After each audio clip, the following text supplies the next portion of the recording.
धन्य है वे मुनीसर जो सहनिष्कृत व्रत की साधना करते हैं।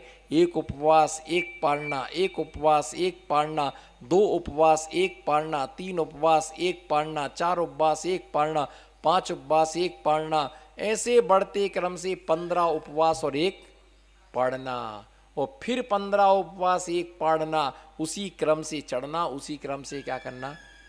धन्य वे मुनि से कवल चंद्रायण व्रत करते हैं। सुनो ध्यान से, मत तपो कसायों में, हे मुनीश्वर मत तपो कसायों में, है ना। व्रतों से तपो, उपवास से तपो, कसायों से तपोगे तो कर्म का बंध ही होगा। निर्जरा का तो निर्जरा तो तुम भूल ही जाओ, छोड़ ही दो। जो कसाय करते वो निर्जरा त्यागी हैं। बोलो, जो कसाय करते हैं वो निर्जरा के त्यागी हैं और बंध के बड़े प्रेमी हैं। उन्होंने बंध को गले से लगा के रखा है और निर्जरा को उन्होंने धुतकार दिया है, निर्जरा को ललकार दिया है। अगर मैंने इस जीव को फटकार दिया है तो निर्जरा को ललकार दिया है। और तुमने बंध को किससे लगा लिया है? बंध को किससे लगा लिया है? गले से लगा दिया। तुमने गले को बंध को तुमने गले से लगाया, इसलिए बंध ने तुम्हें संसार की चारों गतियों में बंद कर दिया है। अब निकलो तुम बाहर। बेटा नरक से निकलोगे हम तिरंच में ढकेल देंगे, और तिरंच से निकले तो व्यंतरों में पटक देंगे, व्यंतरों से निकले तो मनुष्यों में विकलांग बना देंगे। करिया कूला करमेटा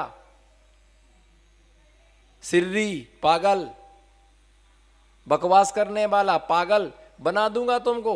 निकलो तुम 4 कमरों में से बाहर निकालो, दहलान तक मैं नहीं आने दूंगा। 4 कमरे, कौन से कमरे? बोलो, 4 कमरे जिसमें नरक गति का जो कमरा उसमें वेंटिलेशन भी नहीं है, हवा क्रॉसिंग का कोई साधन नहीं है, कोई वेंटिलेशन नहीं है। और वेंटिलेशन नहीं है तो दम क्या करना है? घुटना ही घुटना है। कोई हवा नहीं है, कोई सूर्य का प्रकाश नहीं है, बस वहां पर बिल्कुल सपोकेशन सपोकेशन सपोकेशन। सपोज करो एक कमरे में तुम्हें गर्मी में बंद कर दें तो क्या होगा तुम्हारा? बोलो जी सरकार। घबरा जो, सुने ही से घबरा गए तुम तो, जब बंद करें तब बंद करें, सुने ही से घबरा गए। और नरक गति का तेज गति का है, उसमें थोड़ी सी हवा आती पर दुर्गंधित है, वो दुर्गंधित हवा है। उस कमरे में दूषित हवा आती है, इसलिए वहां भी घुट घुट के मरना है। मनुष्य गति में हवा आती पर रुक रुक के आती है, रुक रुक के आती, गरम गरम आती है। और देव गति में एसी रूम है। देव गति में क्या है? एसी रूम है, बस एक ही एसी रूम है। अगर मैंने तुमको क्रोध किया है तो तुमने निर्जरा को ललकार दिया है, और तुमने बंद को गले से, जबकि निर्जरा को गले से लगाना था और बंद को ललकारना था। तो भैया ये ध्यान रख करके चलना, कैसी भावना रखो कि निष्क्रियत व्रत में करूं कवल चंद्रायण व्रत। हमको तो लगता तुमने नाम ही पहली बार सुना होगा। बोलो, सुना भी तक कवल चंद्रायण व्रत? कवल चंद्रायण व्रत में 3 उपवास होते हैं और बाकी 30 दिन आहार होता है उसमें। तो उसमें 14, एकम को 1 गिलास, क्या? एकम को 1 गिलास, दूज को 2 गिलास, तीज को 3 गिलास, चौथ को 4 गिलास, पंचमी को 5 गिलास, षष्टमी को 6 गिलास, सप्तमी, अष्टमी, नवमी, दसवीं, 11, 12, त्रयोदशी, चतुर्दशी को 14 गिलास। कितना गिलास? 14 गिलास। और फिर अमावस्या को उपवास, है ना। इसी प्रकार से फिर, है ना, जैसे शुक्ल पक्ष में कलाएं बढ़ती तो शुक्ल पक्ष में गिलास बढ़ते जाएंगे, और शुक्ल पक्ष पूर्णिमा को उपवास, और फिर 14 गिलास, फिर एक उस क्रम से वो क्या होते जाएंगे? 13, 14, 13, 12, 11, 10, 9, 8, 7, 5, 6, है ना, 6, 5, 4, 3, 2, 1 क्रम से फिर क्या है? अमावस्या को उपवास। तो चढ़ना और उतरना करो, और 1 गिलास प्रमाण जितना पहले दिन लिया है उतने ही प्रमाण दूसरे दिन में भी गिलास लेना होगा। ऐसा नहीं है कि पहले दिन लपक के भरवा लिया, अंजलि भर दो, फिर 14 को इतने बड़े बड़े 14 खाना पड़ेंगे। ओ का अच्छा क्या? अच्छा तुमने पहले दिना तो खूब 5 दिना तक तो चल जाएगा इतना, 5 दिना तक तो अच्छे है ना, को भरवा भरवा के खा लिया, सब मिला मिला के दे दो, फिर 14 को 14 को हाँ उतने ही खाना पड़ेंगे 14 गिलास भर भर के, और नहीं खाए तो व्रत खंडित, खत्म हो गया व्रत, कुछ नहीं। और बंदौर होगा डाकू कहीं का, कहीं थोड़ा बहुत देखो तो थोड़ा बहुत मांग रहे, कि थोड़ा बहुत नहीं मिलेगा, डिस्काउंट मांग रहे, उल्टा काम करा, ऊपर से यस मांग रहे। कटोरा भर भर के खा रहे थे, अच्छे लड्डू बना बना के दे दी मोती चूरमा के, अब खाओ बे, इतना बड़ा एक खाया तो 14 को 14 खाना पड़ेंगे, चाहे पेट फटे चाहे पीठ फटे, ध्यान रखना, खाना पड़ेंगे उतने लड्डू, 14 लड्डू। तो ये है कि व्रतों के साथ में ईमानदारी रखना चाहिए, बेईमानी नहीं करना। अब दूध का त्याग है तो सवेरे ही से हल्ला दें, फिर फटे दूध की रसगुल्ला दे देना, फटे दूध की रसगुल्ला दे देना, दूध को त्याग है, पूरे गांव भर में हल्ला करे आए, जब सामने लेके पहुंचे हमें नहीं भा रहे, हमें नहीं जाने, अब तो गांव भर में डोड़ा काय पीटे आए के फटे दूध की रसगुल्ला चाहने, दूध का त्याग किया और फटे दूध की रसगुल्ला चाहने। आज भैया अनाज का त्याग है तो 1.25 किलो केले की खिचड़ी बना देना, ऐसा त्याग काय को करने का, व्रतों के ऐसा, हाँ मिल गई तो ले लो, लेकिन पहले से बुलौआ देने नहीं जाना, भैया आज अनाज का त्याग है तो केले की खिचड़ी बना देना, और बना के ले गए केला की खिचड़ी, है ना, नहीं ली तो श्रावक ने बोल दिया आप तो कह गए थे महाराज आप ले नहीं रहे, आपको खाए जा केला की खिचड़ी, को खा है अब जा, सो कह दी गैया को डाल दो, ऐसे पैसन को पेड़ों लगोगे गैया को डाल दो। तो इस प्रकार से व्रतों के साथ में ईमानदारी रखना चाहिए। व्रत लिया या तो करना नहीं व्रत, और किया है तो फिर उसको क्या करो, ईमानदारी से करो।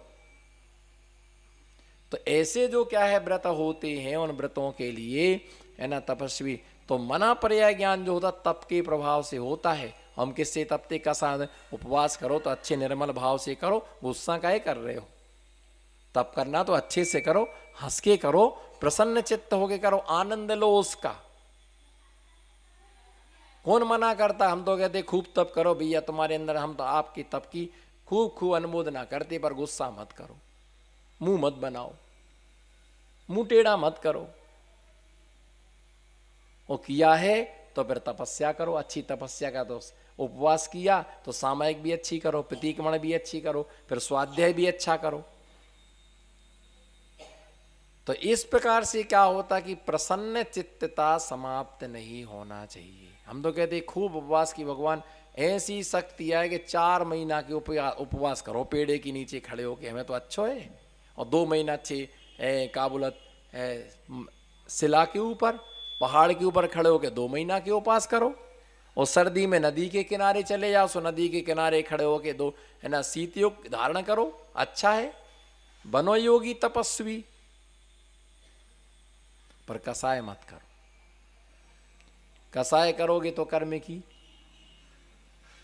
निर्जरा नहीं होगी, क्या होगा, बंद होगा। और चाहे भली अच्छी पेट में 4 रोटी चली जाए, गुस्सा ना आए तो वो अच्छा, कसाय नहीं आना चाहिए। कसाय आए तो सब बेकार है, दिमाग स्थिर नहीं है तो सब बेकार है।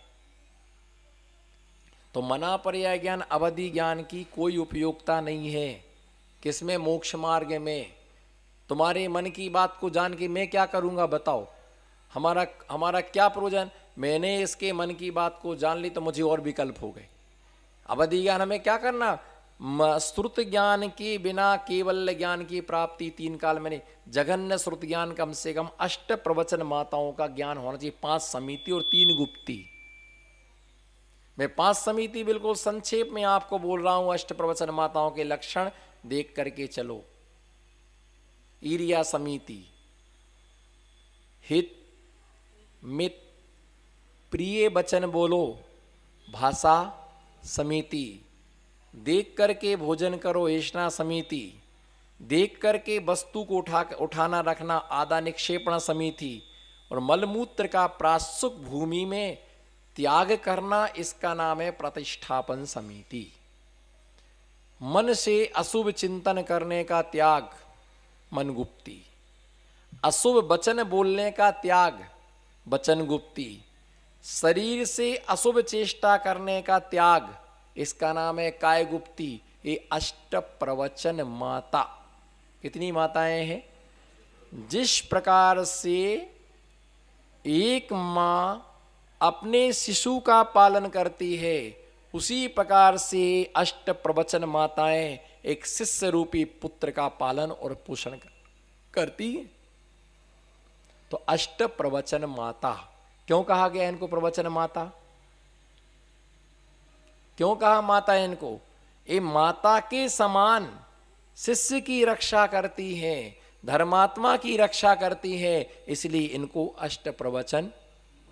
तो इतना ज्ञान तो कम से कम बोलो, कम से कम बोलो, कम से कम इतना ज्ञान तो होना चाहिए। और फिर ज्यादा जितना हो उतना कम है। तो अवधि ज्ञान, मना पर्याय ज्ञान की आवश्यकता नहीं है, मुझे चाहिए भी नहीं, और हो जाए तो छोड़ेंगे नहीं। चाहिए नहीं और हो जाए तो छोड़ेंगे नहीं। हमें कोई रिद्धियां नहीं चाहिए, और प्राप्त हो जाए तो वो हमारी वसी नसीहत है। विष्णु कुमार मुनिराज को विक्रिया रिद्धियों ने खुद ही पता नहीं था कि इनको विक्रिया रिद्धि पता सिद्ध हो गई। तो छुल्लक जी ने आके बताया कि आपको महाराज विक्रिया रिद्धि सिद्ध हो गई है। तब उनने अपना हाथ फैलाया, और जो बिना प्रयोजन की बातें करे उसे पागल समझना चाहिए। मैं अगर आज अपने भवों की व्याख्या करने लग जाऊं, ध्यान से सुनो ज्ञानियों, यदि मैं आज अपने भवों की व्याख्या करने लग जाऊं कि मैं 5 भव पहले ही था, तो तुम मिथ्या दृष्टि हो, तुम अज्ञानी हो, तुम मिथ्या दृष्टि हो, तुम अज्ञानी हो। तुमने पूर्व भवों को कैसे जान लिया? तुम कह रहे कि हम पूर्व पर्याय हमारी घोड़े की थी, हाथी की थी, हम पहले व्यंतर थे, हम पहले वैमानिक देव थे। तुमने कैसे जान लिया है? तुमने कैसे जान लिया है ना? तुम्हारे अंदर ऐसा जानने की तुम्हारे अंदर सामर्थ्य नहीं है। तुम बिना प्रयोजन की तुम चेष्टा कर रहे हो, तुम बिना प्रयोजन की चेष्टा कर रहे। और ऐसा जानना चाहिए है ना, इसकी बुद्धि खराब हो गई, इस जीव की बुद्धि खराब है इसकी। अच्छे अच्छे ज्ञानी अपने भवों को नहीं बता पाए, एक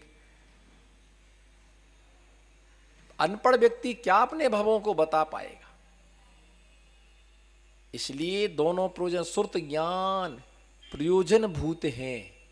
कौन से ज्ञान? मति ज्ञान और श्रुत ज्ञान। तीर्थंकर भगवान केवल ज्ञान के द्वारा जानते हैं। किसके द्वारा जानते हैं? केवल ज्ञान के द्वारा भव भवांतर को जानते हैं, पर जो उनके मुख से खिरता वो श्रुत रूप होता है। श्रुत ज्ञान क्या है? तीर्थंकर भगवान के मुख से खिरा, गणधरों ने झेला, आचार्यों ने लिखा, वही तो श्रुत है। श्रुत 2 प्रकार से, निबद्ध और अनिबद्ध, द्रव्य श्रुत और भाव श्रुत।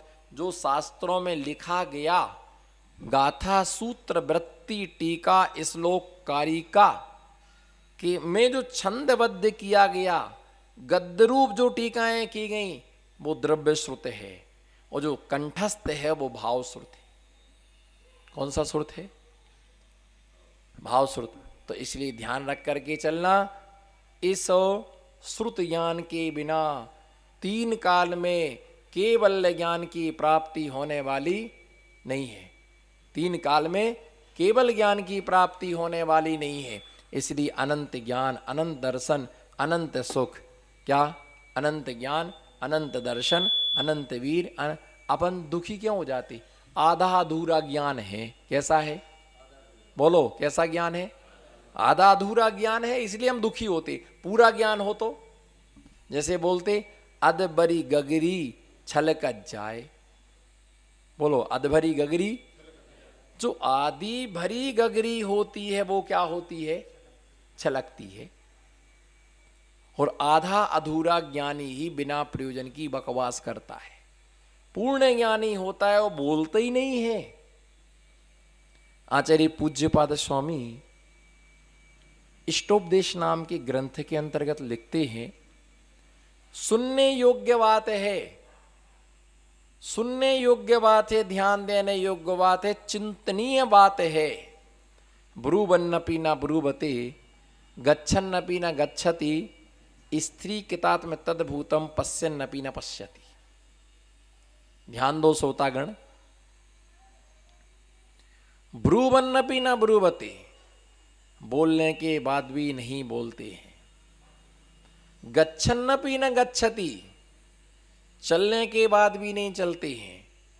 पश्यन्नपि न पश्यति, देखने के बाद भी नहीं देखते। स्त्री ब्रूवन्नपि न ब्रूवते, गच्छन्नपि न, स्त्री किता तद्भूतम, जो अपने ज्ञान दर्शन स्वभाव में स्थिर है। बोलो, जो अपने ज्ञान दर्शन स्वरूप में स्थिर है। बोलो, फिर से बोलो, सब बोलो, जो अपने, बोलो, जो अपने ज्ञान दर्शन स्वभाव में स्थिर है, वो देखने के बाद भी नहीं देखता है। बोलो, देखने के बाद भी नहीं देखता, बोलने के बाद भी नहीं बोलता, चलने के बाद भी नहीं चलता। अब इसके बाद के मैं जोड़ रहा हूं,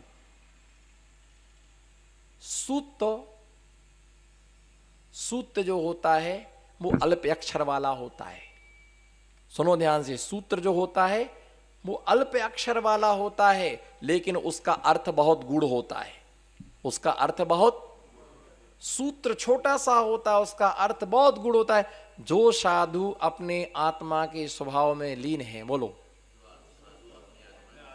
अब बताओ, मैं आपको अब बोलूंगा नहीं, मैं आपको एक्शन से उपदेश दे रहा, बोलना आपको, मैं मोल ले रहा हूं, बोलना आपको ही बताना है कि मैं, मेरी मुद्रा को देख के आपको बताना है कि मैं आर्त ध्यान में बैठा हूं कि मैं धर्म ध्यान में बैठा हूं। आपको देख के बताना है। इतने आप, इतना एक्सपीरियंस तो आपको, इतने इंटेलिजेंट हैं आप पढ़े लिखे हुए हैं, आप भी चेहरा पढ़ के जानते हैं। खाना कुछ तो बोलो, इतना खाने के बाद भी डकार नहीं ले रहे हो। मैं इसीलिए दुखी रहता हूं, इतना खिलाता फिर भी लोग डकार नहीं लेते। ध्यान दो मेरी बात पर, एक एक शब्द पर। हो सकता मेरे ये शब्द आपको किसी भी जन्म में जिन सम्यक्त के कारण बन जाए, क्या मालूम, किसी को इस भाव में भी बन सकते हैं, और इस भाव में नहीं बना तो किसी न किसी भाव में तो बने ही जाएंगे। मेरी मुद्रा को देख के आप बताओ कि आप ईमानदारी से, झूठी मत बोलना, क्योंकि ये महाराज जी की मुद्रा है, मुझे मालूम हमारे भगत हमारा पक्ष लेंगे, लेकिन नहीं, बिल्कुल गलत है। अगर मैं गलत कर रहा हूं तो हमारे भगत को गलत ही बोलना चाहिए, व्यामोह में आकर के उसको सही नहीं बोलना चाहिए। और यदि सही कर रहा हूं, अगर विपक्षी है तो उसको सही बोलना चाहिए, गलत नहीं बोलना चाहिए।